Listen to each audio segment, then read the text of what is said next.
Yan ang mga friends na gisa na ng maraming kamatis si tata. Nga nung nahuli man eh. Yan, sa kon. Ito ba nagisa ng kon?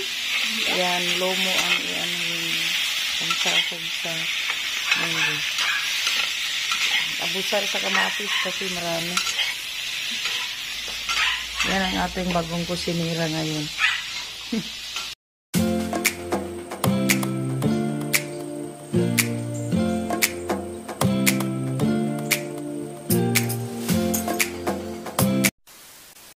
Hello mga friends, good morning and welcome back again to my vlog. Ano na pala, alas 8:05 na hindi pa ako nakapag-almusal kaya wala na akong maisip ulamin mga friends. Kaya ito muna ang aking almusal ngayon. Ito siya mga friends, nakakamis yung daing or bulad. Hinugasan ko siya ng maigi para magiging matabang siya. Yan, kain muna tayo ng noodles at minsan-minsan. Naminis ko lang ang noodles. Pero lagyan ko lang siya ng kunting seasoning. Yan, nilagyan ko na siya ng pampalasa na kunting-kunti lang tapos yung itlog.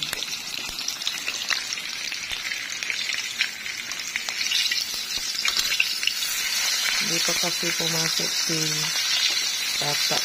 Maya-maya pa yan. Salamat pala dito sa daing. Bigay ko ng aning nanay Esther sa Gauss. Ano niya mga friends. Ang galing niya daing ng isda. Ano lang siya, parang binagat ba? Kunting-kunti lang yung asin. Pero binabad ko pa rin siya sa tubig para tumabang pa siya.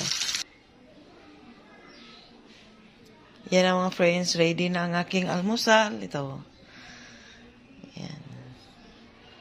Okay lang yung binuwad kasi matabang yan.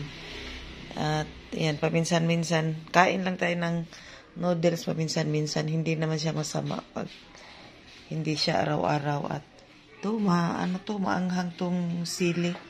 Suka na may nakababad sa sili. Yan, fruits natin. Huwag muna tayong mag-apple kasi kahapon apple.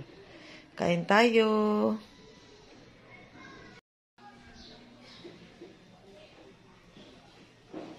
Yan, kain na tayo mga friends. Nag-iisa ang inyong amiga kasi sila abi doon sa kabila kumakain. Kukuha lang sila dito ng pagkain. Ito na mga friends, tapos na akong kumain. Yan. Yung noodles lang with egg, tapos rice. Yan, nakakain lang ako ng hindi man ako nakaubos ng isang slice. Hindi naman siya maalat pero umaga pa kasi, iba kasi yung gana natin sa kain pag umaga. At nagki-crave ako nito nung nasa hospital pa. At alam nyo pala mga friends, nung nasa hospital ko, hindi ko na kinain yung mga rasyon ko doon. Nag-request ako ng utan Bisaya. At ngayon ito naman ang aking kainin, ang aking prutas. At mamayang tanghali naman mga friends, ito pala ang ulamin namin.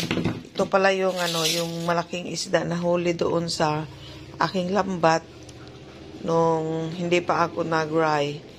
Yan, tinago ko to sa ref. Sabi ko sa kanila na huwag nilang galawin to dahil para to sa akin. Paborito ko kasi to, parang yata to, badlon. Tapos yung isa timbungan, yung isa hindi ko alam. Tapos ito naman yung yung ewan ko ba ano pangalan nito. Yan, ipiprito yan. Mamaya magprito tapos paksiw. Yung ipiprito namin lagyan ng gulay na Bisaya. para may sabaw. Oh. Ano to siya mga friend? Mga friends, 8 grams. 8 grams na isda. Sa ngayon, hindi muna nang lambat kasi inayos pa yung makina ng aking bangka na maliit. Ito na siya mga friends. Naka-slice na yung ating isda kaninang malaki. Ready na siya pang paksiw. Kulang na lang siya ng mga espada na sili. Asa man itong prito nun? At ito naman para pang prito, lagyan na natin ng utan, bisaya. Ito ng aming ulam sa tanghalian. Yan, super daming kamatis na naka-ano. Asa mag-ubang kuan?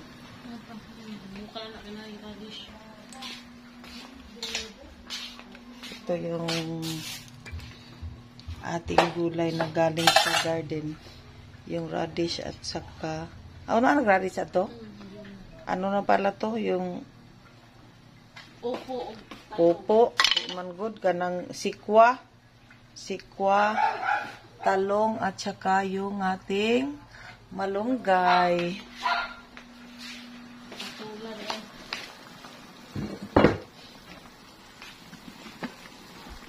Ito yung pinaksiw. Pinaksiw na badlon. Ayan, nandiyan na pala yung radish niya.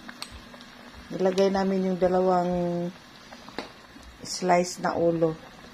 Yan ang gugulayan. Pang ano lang naman yan siya, pang sabaw.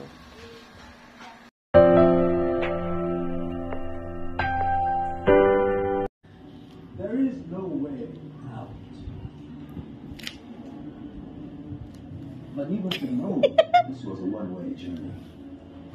Or did you to just lay down the